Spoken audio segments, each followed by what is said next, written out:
separately.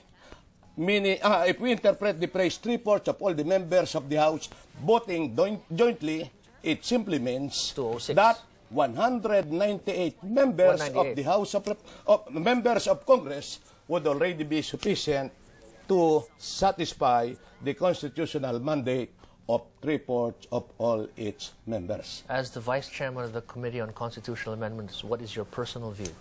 Well, my personal view is that, number one, the Constitution does not specify whether or not the Congress must vote jointly or must vote separately.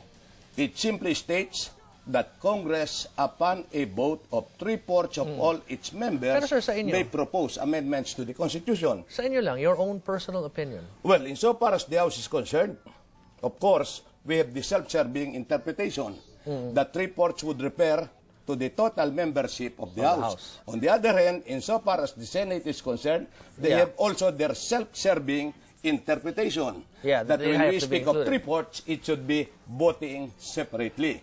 Meaning to say that there must be at least 18 senators agreeing to the proposal to amend the Constitution. Here's the contentious question, I think, today, is that alam nyo naman siguro yung sinasabi ng mga tao that this will be used to extend the term of President Arroyo in one way, shape, or form.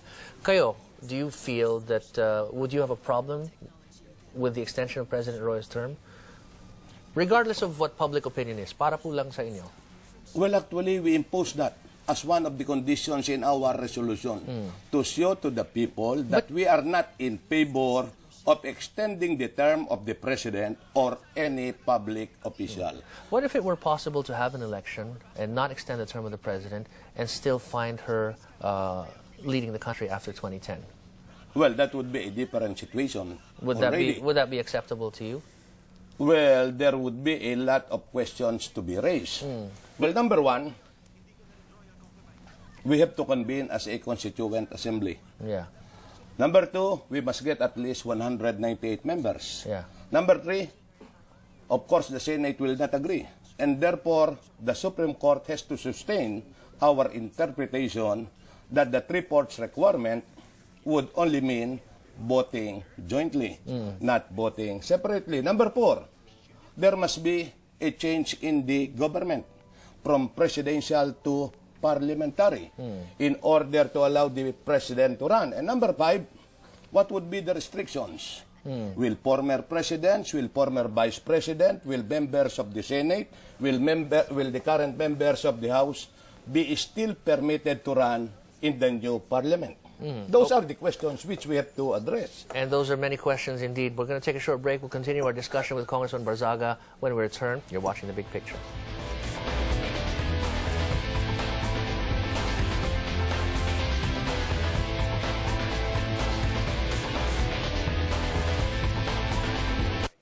Sa inyong pakikiisa sa Bantay Kalikasan ng ABS-CBN Foundation, ang Lamesa Watershed patuloy na magbibigay ng malinis na tubig para sa 12 milyong residente ng Metro Manila. Sa ating muling pagtutulungan, hindi pa huli ang lahat sa ilog na nangangailangan ng kalinga. Sa ating pagkakapit-bisig, mabubuhay na muli ang Pasig.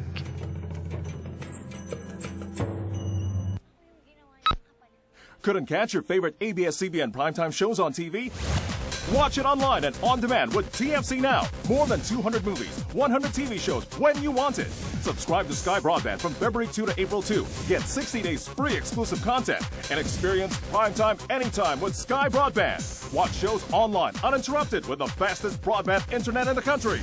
Sky Broadband, 4 times faster than any DSL, changing the way you watch TV online.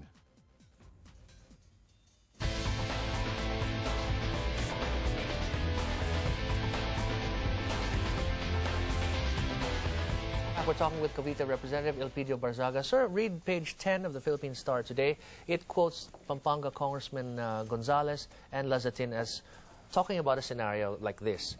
Before the end of her term, President Arroyo resigns, Noli de Castro takes over, he runs for president, convenes Congress into a constituent assembly. In 2010, Mrs. Arroyo runs for Congress from Pampanga, becomes a member of Congress. When the Constitution is changed, Noli de Castro steps down, and the members of Congress become members of Parliament, and President Arroyo again becomes Prime Minister.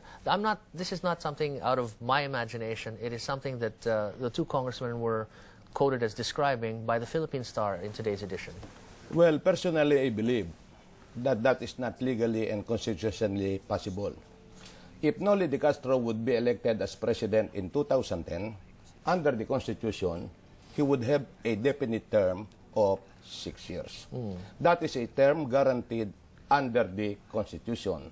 As a matter of fact, political scientists are saying that if you elect a president like Noli de Castro for a period of 6 years, a social contract is created between Noli de Castro and the people, that Noli de Castro would be the president for 6 years. And therefore, if there would be a reduction of the term of his office, I don't think that it would be permitted. I think there will be an interesting issue to be brought before the Supreme Court. It is not only the wish of Noli de Castro, but it is also the desire of the people to have Noli de Castro be their president for a period of 6 years. He could always resign.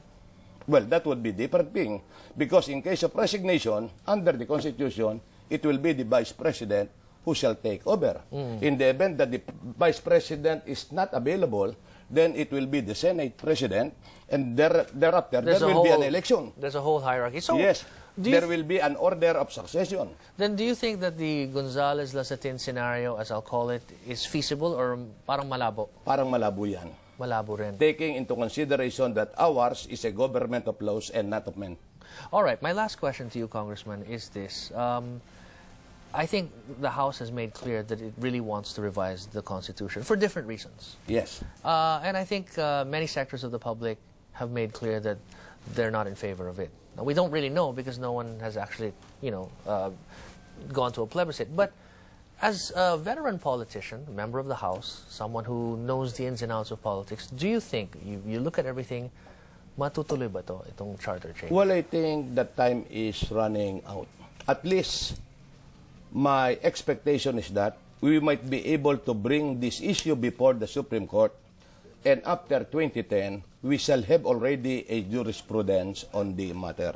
In order we can foreclose this argument as to whether or not this interpretation would be voting jointly or voting separately insofar as proposals to amend the Constitution are concerned. So chances are it won't be resolved till after 2010? Yes. All right, Congressman Barzaga, pleasure to have you on the program. Thank you, sir, for coming. Thank you also. Thank you. Among those who are against charter change, one character stands out. Wanna Change is a colorful comedian who has taken her protests online and is gaining a following. Tonight, we check her out on Snapshots.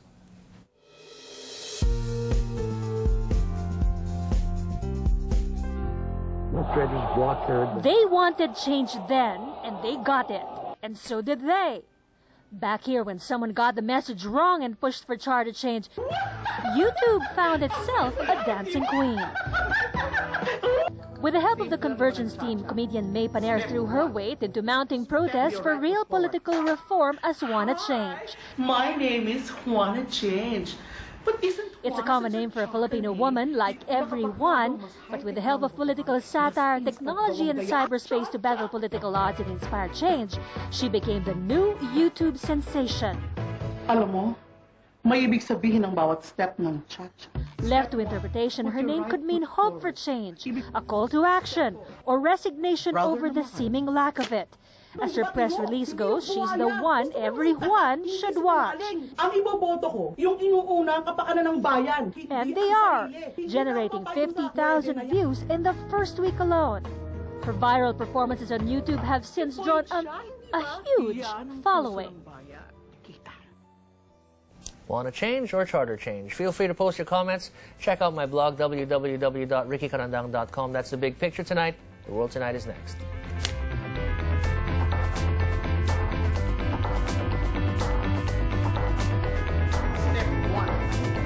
Step your right foot forward.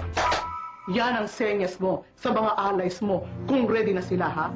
You can wink at one congressman. Or maybe two. No more than three, ha?